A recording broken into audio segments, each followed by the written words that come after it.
Bueno, lo primero que tenemos que tener en cuenta para resolver un problema como este es lo que yo les contaba el otro día de cómo analizar los problemas. ¿Qué tengo que ver? ¿Qué tengo que darme cuenta del problema? ¿Sí? Acá, si yo leo, dice, el jugo gástrico humano contiene ácido clorhídrico. Cuando una muestra de 26,2 gramos de jugo gástrico se diluye con agua hasta un volumen final de disolución de 200 mililitros, se obtiene una concentración molar de 5,28 por 10 a la menos 3. O sea, yo agarro esa disolución y le agrego agua hasta llegar a 200 mililitros y obtengo esta concentración molar que se ve acá. Calcular el porcentaje peso en peso del jugo gástrico, o sea, de este que está acá, del que me hablaron al principio. Y lo que tengo que tener en cuenta para resolver un problema como esto que habíamos charlado en las clases anteriores. Si a mí me dicen que tengo una dilución, me dicen directamente, hola, tengo una dilución, pero yo tengo un recipiente, ¿sí?, que tiene cierta cantidad de jugo gástrico. Voy a poner amarillo para que se vea el color nada más, ¿sí? No porque sea amarillo. Que tiene una cierta cantidad de jugo gástrico.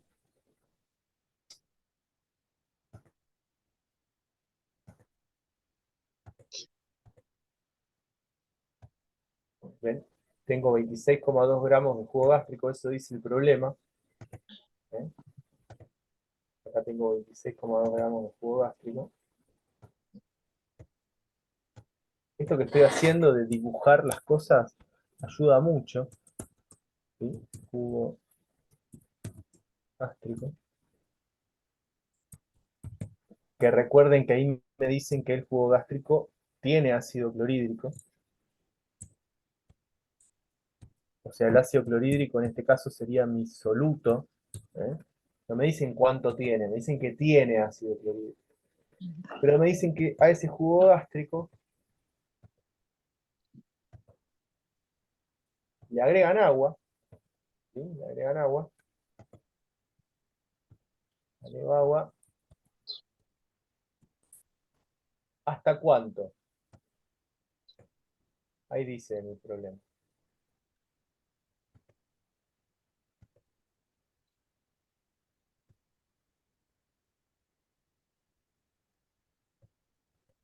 Fíjense, la cantidad de jugo gástrico no varió. Ahí no me dice que varió el jugo gástrico. ¿Sí? O sea, tengo la misma cantidad de jugo gástrico. Pero después le agrego agua, ¿hasta cuánto? El jugo gástrico sigue igual, pero ahí dice hasta cuánto le agrego jugo gástrico. Agua, digo. Está escrito, chicos, no me 200 pueden. mililitros. Ah, gracias. Está escrito, ¿sí? 200 mililitros, o sea, le agrego todo esto de agua y se genera una dilución. ¿Sí? Acá tengo una nueva disolución, acá tengo 200 mililitros, ¿sí?, de una solución. Ahí dice 5,28 por 10 a la menos 3 molar de ácido clorhídrico. Esto es lo que me están diciendo a mí, en base a lo que le agregué anteriormente, ¿sí? O sea, ¿qué es lo que me están preguntando? ¿Cuál es el porcentaje peso en peso de esta solución? Porcentaje peso en peso de esta solución. Esto es lo que me están preguntando, ¿sí? Fíjense cómo lo que está escrito en el pizarrón, yo se los hice como un dibujito, ¿sí? Se los hice como un dibujito. Entonces, ¿cómo resuelvo este problema? Bueno, lo primero que tengo que saber, para saber el porcentaje peso en peso de la disolución, ¿qué es? Sí o sí, tengo que saber sí o sí, para saber el porcentaje peso en peso. Si no, no Los puedo. gramos del soluto. Los gramos de soluto, y el soluto es el ácido clorhídrico. Perfecto, ¿sí? Pregunto, entre esta disolución y esta disolución, ¿hay una diferencia en los gramos de soluto o no? ¿O tienen la misma cantidad de gramos de soluto? ¿Qué le agregué yo a esto para llegar a obtener esto? Agua nomás tiene los Ah, mismos gramos de soluto.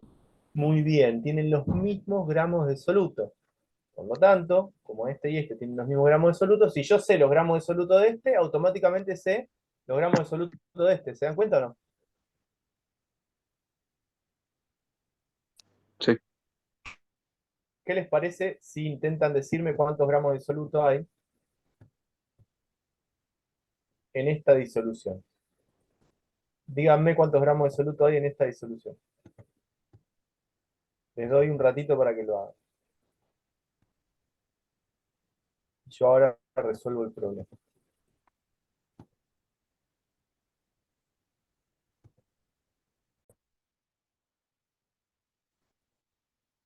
¿Cuántos gramos de soluto hay en 200 mililitros de solución 5,28 por 10 a la menos 3 molar?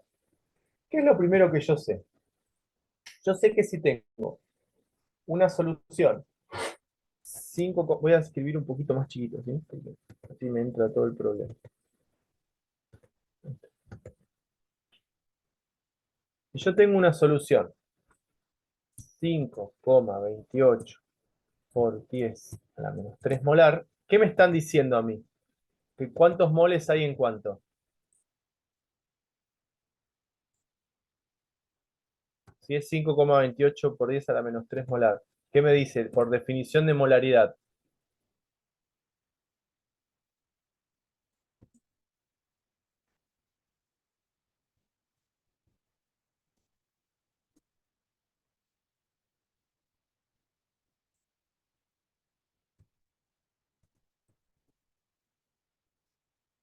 ¿Cuántos moles tengo en un litro si la solución es 5,28 por 10 a la menos 3 molar?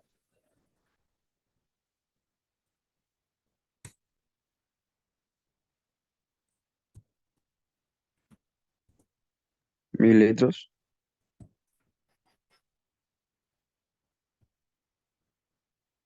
Están a 2 segundos de que me enoje. Van a lograr que les dé clase los domingos. Les aviso.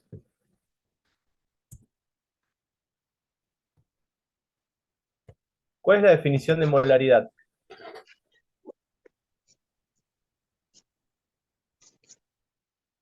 ¿Cuál es la definición de molaridad? Moles de Moles de soluto. soluto por litros de solución. Moles de soluto por litros de solución, ¿sí? Moles de soluto por litros de solución. Esta era la fórmula, ¿sí? Molaridad es número de moles dividido el volumen en litros. ¿Sí? Eso es lo que nosotros habíamos visto. Si yo a ustedes les digo que tengo 5,28 por esa a la menos 3 molar, esa es mi solución, entonces en 1000 mililitros, o sea, en un litro, es lo mismo, ¿sí? En un litro, tengo 5,28 por 10 a la menos 3 moles. Esto es lo que yo ya sé. Yo ya sé cuánto hay en, 5, en un litro. Ahora, ¿qué volumen tiene mi disolución? 200 mililitros. Entonces, acá yo tengo dos formas. O hago la regla de 3 simple. Bueno, yo sé que 5,28, es en 200, perdón, en un litro tengo 5,28 por 10 a la menos 3 moles. En 200 mililitros X, hago la cuenta y obtengo la cantidad de moles que hay en 200 mililitros y la misma cantidad de moles que hay acá, ya dijimos que era la misma cantidad que estaba acá, o uso a partir de la fórmula. Cualquiera de las dos cosas que ustedes hagan está bien, ¿sí? Si quieren hacer a partir de la fórmula, no hay ningún problema. Escriben acá, miren, 5,28 por 10 a la menos 3 molar.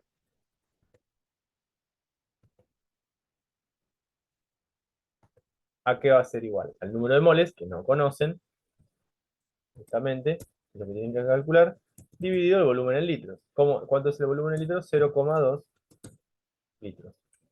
¿Sí? 0,2 litros.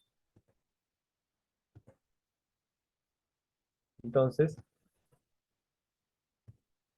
despejan. 0,2 pasan multiplicando. ¿Sí? Entonces, 0,2 pasan multiplicando a 5,28 por eso a la menos 3 y les va a quedar que el número de moles va a ser igual a, hago la cuenta, 0,2 por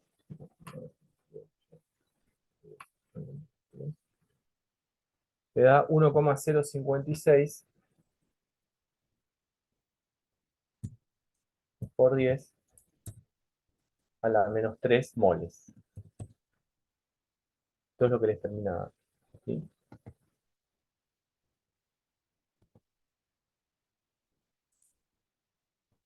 1,56 por esa menos 3 moles. el resultado en moles, me viene al pelo porque yo ya sé cuánto soluto tengo. ¿Sí? Esta es la cantidad de soluto que tengo en 200 mililitros, que es la misma cantidad de soluto que tengo en estos 26,2 gramos. Pero ¿qué pasa con estos moles? ¿Me sirven en moles o qué tengo que hacer?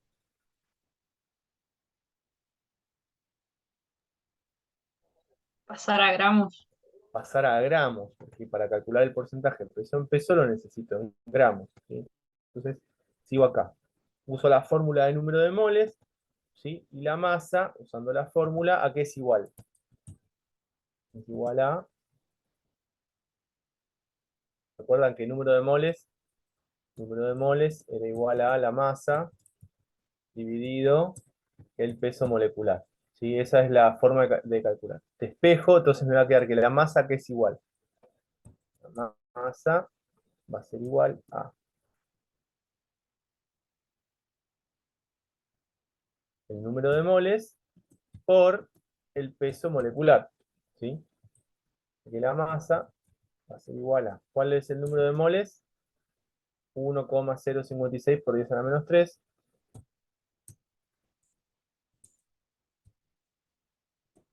molar por el peso molecular. ¿Cuánto es el peso molecular del cloruro del ácido clorhídrico?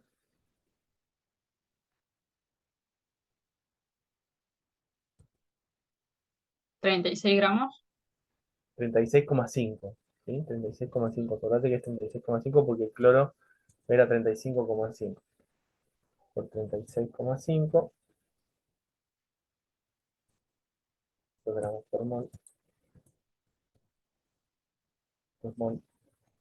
2 molar.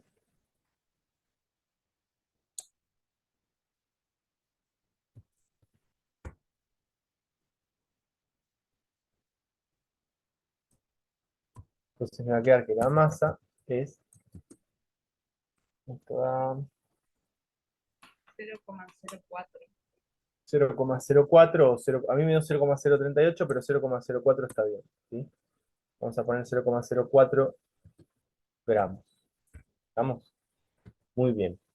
Entonces, si yo quiero calcular el porcentaje peso en peso, ¿qué es lo que yo voy a saber? ¿Qué es lo que yo voy a saber? La disolución ya tengo la masa, que es 26,2 gramos. Entonces yo sé que el porcentaje peso en peso es igual a la masa de soluto, que es 0,04 gramos de ácido clorhídrico, en este caso, dividido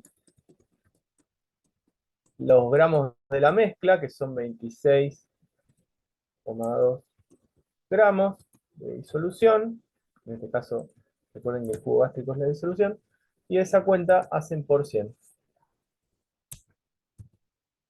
Me termina dando 0,04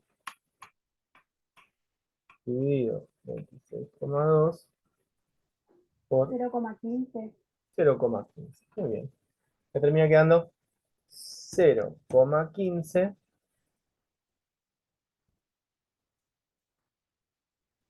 por ciento peso en peso.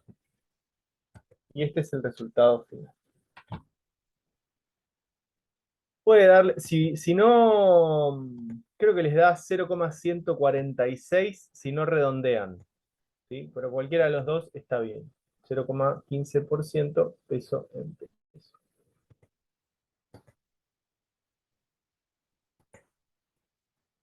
Bien. Copien el problema. Escúchenme una cosa. Hoy pregunté como 3 cosas que ya tienen que saber. O sea, a esta altura del partido, ¿qué es molaridad? Ya tienen que saber. ¿Qué es porcentaje peso en peso? Tienen que saber. ¿Sí? Esas definiciones ya las tienen que saber. ¿Cómo saco el número de moles? Ya lo tienen que saber. Esto ya lo hablamos, chicos y chicas. ¿Eh? No es algo que yo no les haya dicho. ¿Sí? Es algo que tienen que saber.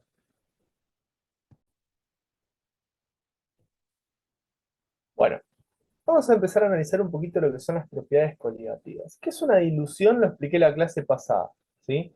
Pero lo expliqué a grandes rasgos. Una dilución, básicamente, es cuando nosotros tomamos una solución y le agregamos más solvente. Eso es una dilución, así a grandes rasgos. Yo a una solución determinada le agrego más solvente, voy a diluir la disolución y voy a disminuir su concentración, molar, porcentaje peso en peso, normal o lo que fuera, ¿sí? Para poder calcular la concentración de una solución respecto de su solución más concentrada o de la dilución que estoy realizando, se usa una fórmula que es la que ustedes ven acá, que es volumen por concentración es igual a volumen por concentración. Yo con esta formulita, si tengo, por ejemplo, los datos de... Esperen que el marcador en celeste no se ve. Si yo tengo los datos de esta disolución, todos, por ejemplo, sé que es una concentración 3 molar y un volumen de 100 mililitros, y tengo solamente el volumen de esta que está acá, por ejemplo, me dicen que es 200 mililitros, yo voy a poder despejar el valor de la concentración final. ¿Sí? ¿Qué pasó? Y obtuve el valor de la concentración final. O sea, con los datos de con dos datos de una, voy a poder obtener el dato que me falta de la otra. Esto se utiliza mucho, por ejemplo, cuando se utilizan medicamentos, ¿sí? De un frasquito muy concentrado, yo hago una dilución para darle una vaca, por ejemplo. ¿Sí? A mí me dan una solución que tiene, invento, 7 molar, ¿sí? 7 molar, y me dicen que tengo que inyectarle una solución 1 molar,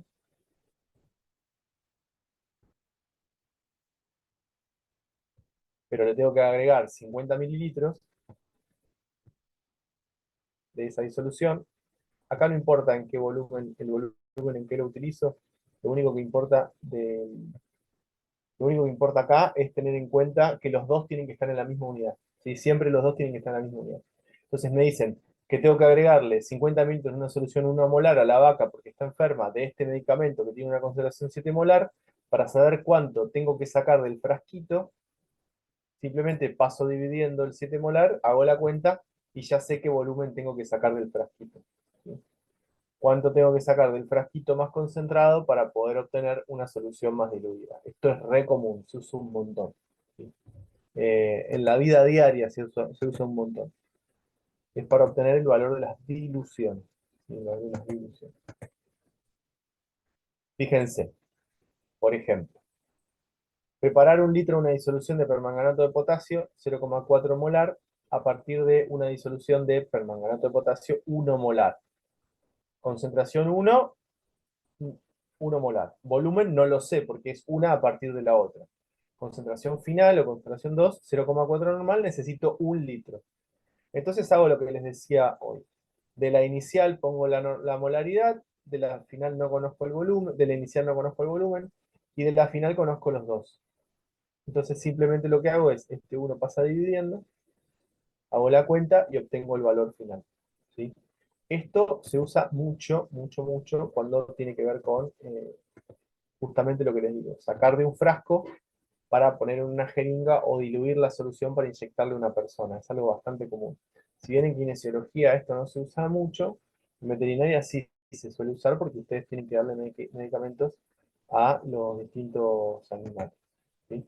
Entonces es un tema importante que tienen que manejar. Hay problemas para practicar en la guía, así que practiquenlos de disolución, de dilución. Obviamente me preguntan.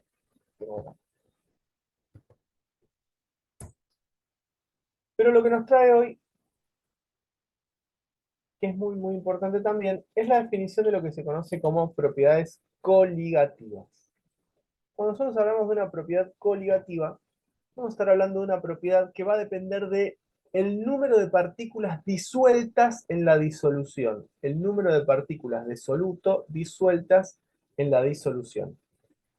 Estas propiedades van a variar a medida que aumenta el número de partículas disueltas. Este concepto es muy importante que lo manejen. ¿Sí? Ya por definición, entonces, mientras más partículas disueltas va a tener una disolución, ¿sí? Más va a variar esta propiedad coligativa. Las propiedades coligativas con las que nosotros trabajamos son 4. disminución de la presión de vapor, otonoscopía, elevación del punto de ebullición o ebulloscopía, disminución del punto de congelación o crioscopía y el valor de la presión osmótica. ¿Sí? De los cuatro, el único que vamos a... Si bien yo les voy a dar de los cuatro la fórmula, el único que vamos a calcular de verdad es la presión osmótica, ¿sí? Porque es el que se suele tomar. Los otros no se toman tanto porque es un poco más complejo el cálculo. No es que es imposible ni nada, ¿no? Pero no se suele tomar tanto. Cualquiera de estas disoluciones, ¿sí? Eh, Cualquiera de estas propiedades, perdón, van a variar respecto del solvente puro, ¿sí? El solvente puro, y una disolución. Van a variar de una manera determinada. De esa manera que van a variar, nosotros lo tenemos que estudiar. ¿Vamos? Y algo muy particular es que, vayan copiando por favor, en las tres primeras, en lugar de usar la molaridad, se suele usar la molalidad para poder calcularlo. Bien, así que copien esto, porfa, chicos, chicas, y ahí continuamos. Lo primero que vamos a comenzar a explicar, ¿sí? Es lo que se conoce como disminución de la presión de vapor. ¿Sí? Cuando yo tengo una disolución, la presión de vapor de la disolución, fíjense acá, esto que está acá es la disolución. Yo tengo soluto en agua, la presión de vapor de la disolución va a ser menor que la presión de vapor del solvente puro. El solvente puro tiene mayor presión de vapor eh, que la disolución. Entonces, se dice disminución de la presión de vapor, ¿por qué? Porque yo hago una disolución, le agrego un soluto, y ese soluto va a generar una disminución, o sea, va a disminuir la presión de vapor. Eso es importante tener en cuenta. Mientras más soluto yo le agrego, mayor va a ser la disminución de la presión de vapor. ¿Sí? Mayor va a ser la disminución de la presión de vapor. ¿Qué es la presión de vapor? Yo se los voy a decir así a grandes rasgos para que sepan de qué estoy hablando, pero ustedes lo van a buscar y me lo van a mandar como hicieron el otro día. ¿Se acuerdan que me mandaron que era la presión osmótica? Que era, perdón, no, la ósmosis. Bueno, acá va a pasar lo mismo. La presión de vapor es la presión que ejerce, ¿sí? Es la presión que ejerce un líquido, o sea, mejor dicho, el vapor de un líquido en un ambiente determinado a una temperatura dada. En un ambiente determinado a una temperatura dada. La presión de vapor está relacionada con que todo líquido siempre está en equilibrio todo líquido siempre está en equilibrio con su vapor. Eso genera que, por ejemplo, a temperatura ambiente un vaso de agua se pueda evaporar. Si yo dejo un vaso de agua 3 días al aire libre, lo más probable es que al tercer día que yo vaya, haya menos volumen de agua. Eso se debe a la presión de vapor de ese líquido. ¿Sí? Mientras más soluto tenga el líquido, menor va a ser la presión de vapor del líquido. ¿Sí? O sea, menos gas va a estar en equilibrio con el ambiente. Necesito que después busquen la definición de presión de vapor para terminar de explicarles y que me entiendan bien lo que digo. A esta presión de vapor va a estar relacionada a lo que se conoce como la ley de Raoult, ¿sí? Que dice que la presión, ¿sí?, parcial de un disolvente va a ser igual a la fracción molar de ese disolvente por la presión de vapor del disolvente puro. Nadie les va a pedir que hagan cuentas con esta ley, así que por eso quédense tranquilos. Lo que sí puede pasar es que le digan unir con flechas, relacionar las siguientes leyes o las siguientes fórmulas a las siguientes propiedades coligativas. Entonces, ley de Raoult, flecha, relacionado con la presión de vapor o tonoscopia. ¿Sí? Es una pregunta que puede llegar a aparecer.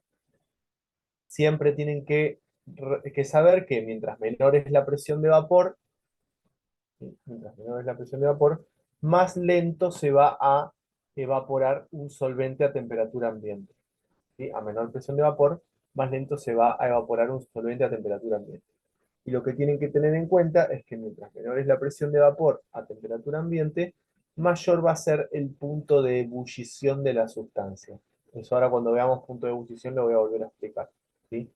Pero eso tiene que ver. ¿Por qué? Ustedes vayan copiando. Porque el punto de ebullición es la temperatura a la cual la presión de vapor se iguala a la presión ambiental. O sea, la presión del ambiente y la presión de vapor se vuelven iguales cuando se alcanza la temperatura del punto de ebullición. ¿Sí? Copien lo que está en el pizarrón. Eso que dije recién lo voy a volver a decir así no se preocupen. La segunda propiedad coligativa que vamos a estudiar es la elevación del punto de ebullición.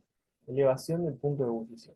Una cosa que no dije en el punto anterior, que voy a decir ahora, es que cuando yo agrego un soluto a un disolvente, como el caso este que ustedes ven acá, las partículas de soluto comienzan a interaccionar con el solvente mediante fuerzas intermoleculares. Por ejemplo, puente hidrógeno. Por ejemplo, dipolo-dipolo. Por ejemplo, ion-dipolo. La que ustedes quieran. Eso hace que le cueste más al vapor, a la partícula, perdón, convertirse en vapor, o sea, irse de la mezcla. Como que las tienen atrapadas. El soluto es como que atrapa a las moléculas y no las deja que se vayan. Por eso disminuye la presión de vapor. Por eso, aparte, vamos a tener lo que se conoce como el aumento ebulloscópico, que tiene que ver con el aumento de la temperatura de ebullición. Si yo le agrego un soluto al agua, por ejemplo, cloruro de sodio, o por ejemplo, azúcar, el que ustedes quieran, lo que va a suceder es que el punto de ebullición del agua aumenta dependiendo de la cantidad que le estoy agregando. Si le agrego 2 gramos de agua a un litro de cloruro de sodio, perdón, si le agrego 2 gramos de cloruro de sodio a un litro de agua, va a aumentar un porcentaje. Si le aumento 10 gramos, va a aumentar más, ¿sí? El punto de ebullición de una mezcla aumenta a medida que aumento las concentraciones eh, de soluto en la mezcla. Una frase que ustedes van a leer seguro es que el punto de ebullición de una mezcla es mayor al punto de ebullición del solvente puro, ¿sí? La fórmula para poder calcular la variación de la temperatura de ebullición es la que ustedes ven acá.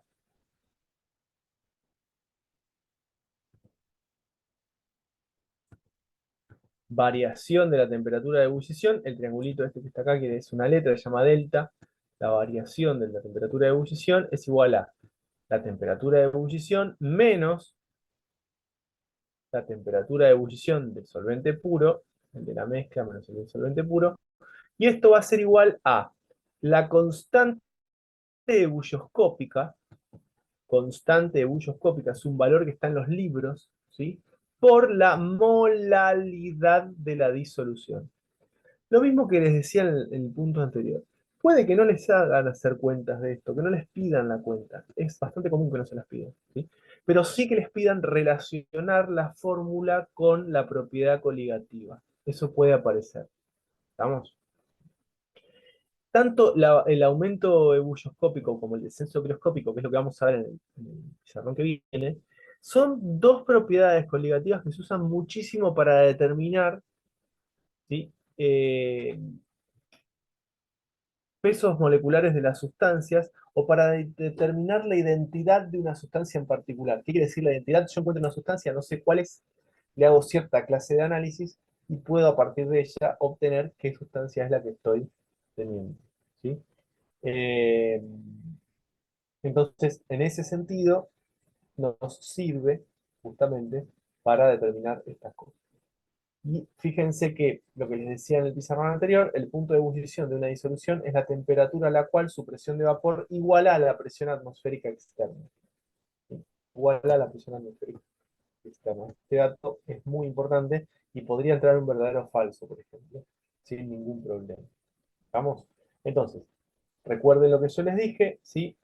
La disminución de la presión de vapor va a generar que aumente el punto de ebullición, ¿sí? Por lo tanto, nosotros vamos a decir que el punto de ebullición de un solvente puro es menor al punto de ebullición de una mezcla con el mismo solvente, ¿sí?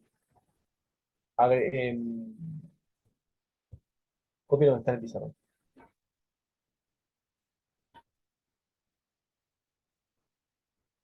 Ustedes, por ejemplo, si hacen fideos, los fideos con el agua sin sal van a tardar un poquito más en hacerse que los fideos con el agua con sal. Muy poquito igual, no es que hay una diferencia enorme, pero para que tengan en cuenta lo que les digo. O sea, el agua con sal va a tener un punto de ebullición más grande que el agua sin sal. Esto que está acá no es necesario que lo copien, es simplemente una explicación que tiene que ver con qué es la constante ebulloscópica, cómo se calcula la constante ebulloscópica. La constante ebulloscópica está relacionada justamente a eh, cuánto varía, una cantidad determinada de solvente, ¿sí?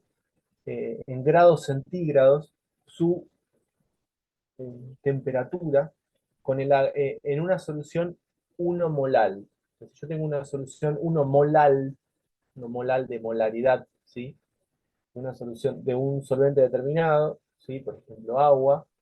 eh, Voy a poder comparar su punto de ebullición con su solvente puro. O sea, si yo tengo el agua pura, el punto de ebullición es 100 grados centígrados, bueno, una solución 1 molar de agua va a ser 100,52 grados centígrados. Si yo tengo una solución de benceno, tengo agua de benceno solo, su punto de ebullición van a ser 80,1 grados centígrados. Pero si yo tengo una solución 1 molar de benceno, su punto de ebullición van a ser 82,53 grados centígrados. Entonces, la constante ebulloscópica es el valor de temperatura que aumenta un solvente, su punto de ebullición, cuando su concentración es 1 molal. Esa es la definición de constante ebulloscópica. Y va a depender del solvente con el que estoy trabajando. De ahí viene la definición.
Los cables de Claro no pasan por ahí.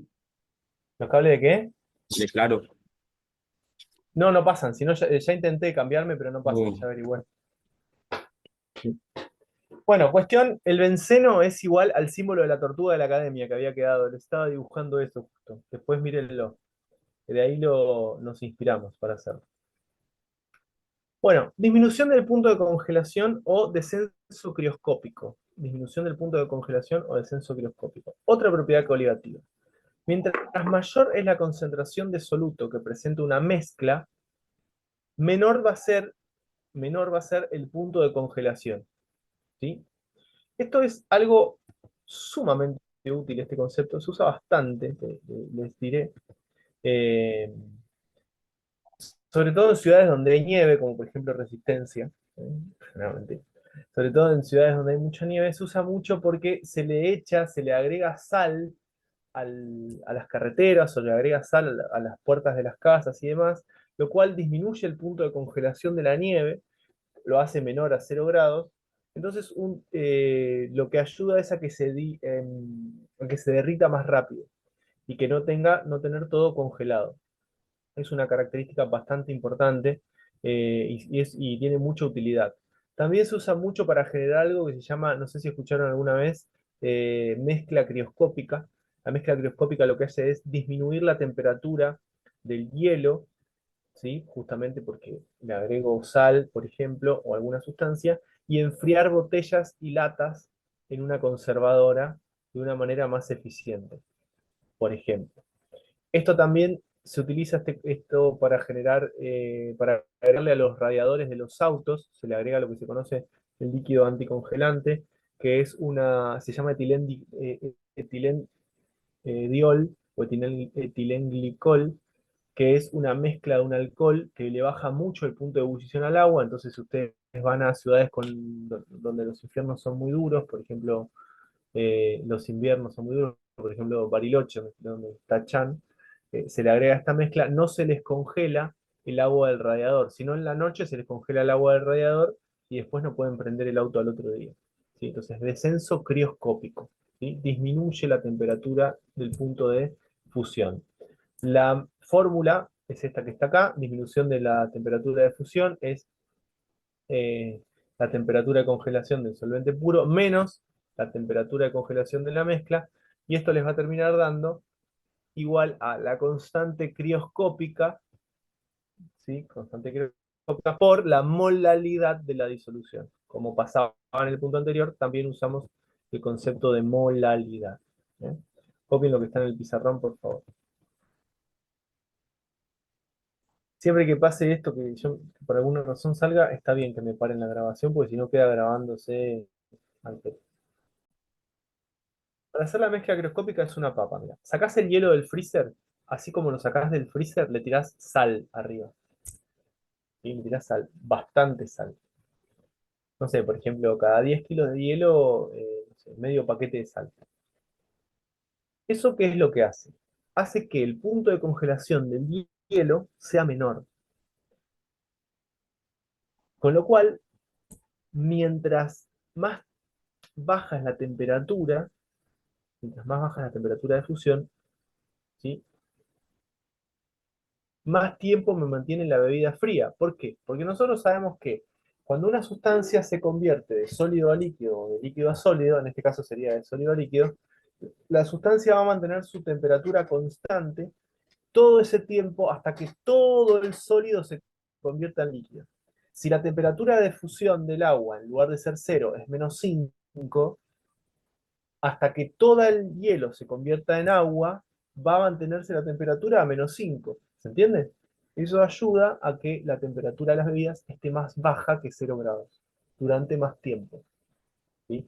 Si yo tengo cerveza o vino o gaseosa, puedo estar a -4, -5, porque como tienen menores temperaturas de fusión que el agua, porque son mezclas, van a estar frías más tiempo. ¿Sí? Eso se llama mezcla crioscópica, es re común, se reusa. El único problema es que el hielo ese que tenés en la conservadora no la podés usar para hacer Fernet porque va a ser un asco, por ejemplo. O para ponerle una gaseosa porque va a estar salado. ¿Sí? Pero sirve para mantener las bebidas muy, muy frías. ¿Me habían escuchado alguna vez de eso, no?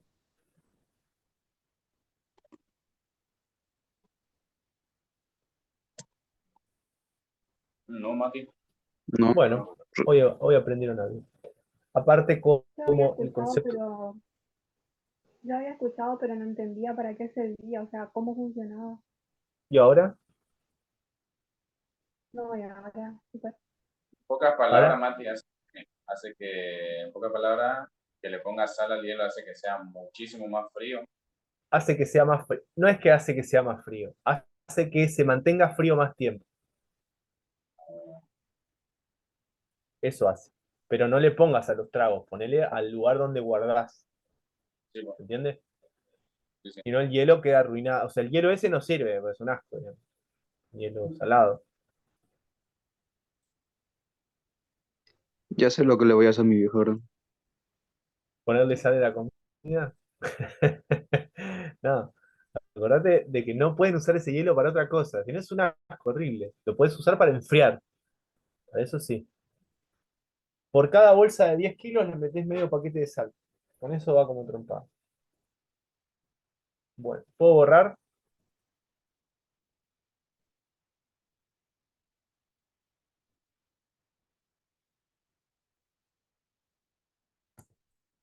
Pero como no me contestan, no sé lo que- Mati, Acá está la explicación de qué es la constante bulloscópica, lo mismo que les expliqué hoy para la crioscópica.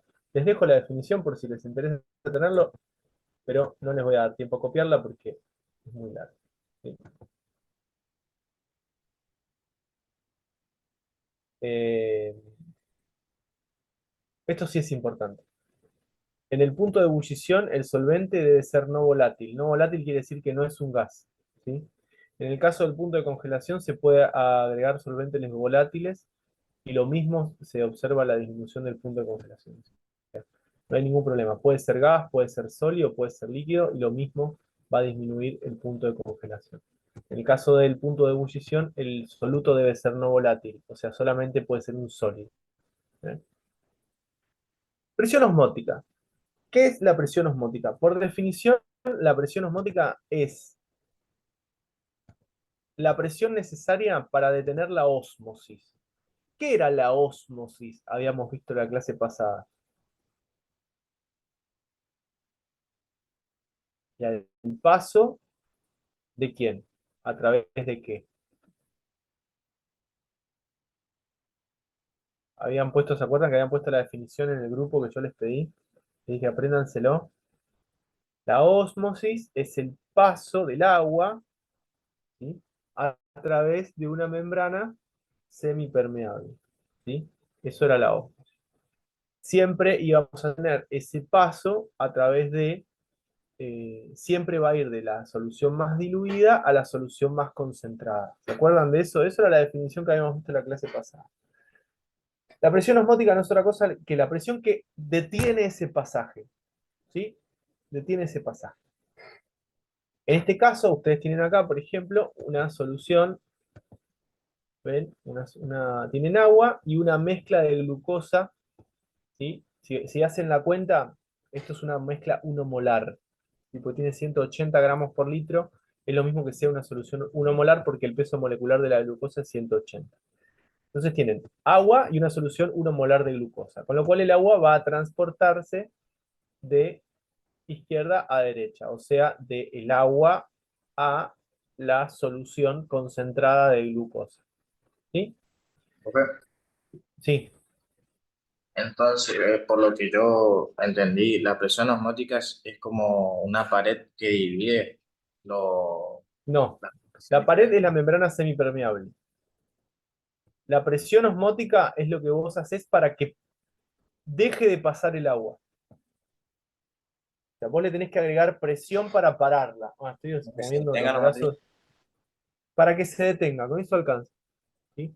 Vos la parás. No puede ir más el agua a la solución más concentrada. ¿Sí? Eso es la presión osmótica. ¿Estamos? ¿Cómo la calculo? Presión osmótica o pi es igual a la molaridad de la disolución, en este caso la de glucosa, por R. R, constante de los gases ideales.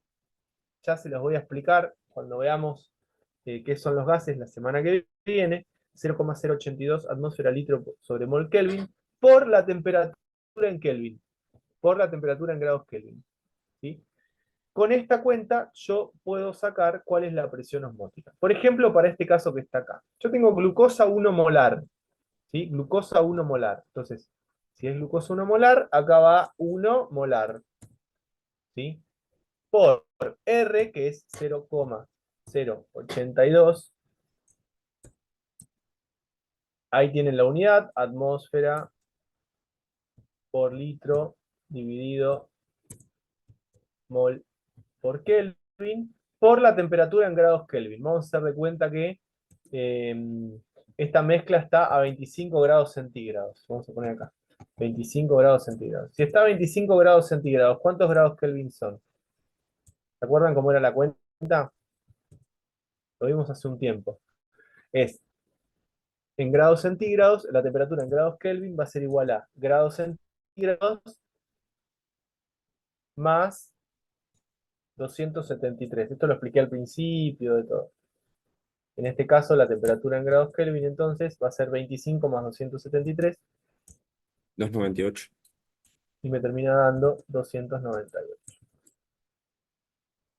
Esto me termina dando 298 Kelvin. 298 Kelvin. Entonces, acá por 298. Si ponen los datos en la calculadora, les va a quedar entonces que la presión osmótica de este que está acá es 0,82 por 298 por 1 me da 24,4 atmósferas. En este caso. ¿Sí? En este caso. Ustedes hacen la cuenta como yo les acabo de decir. De esto suelen tomar problemas. De presión osmótica suelen tomar problemas. Por eso me tomé el trabajo de mostrarles cómo se usa la fórmula. ¿Sí? Así que copien lo que está en el pizarrón todo completito.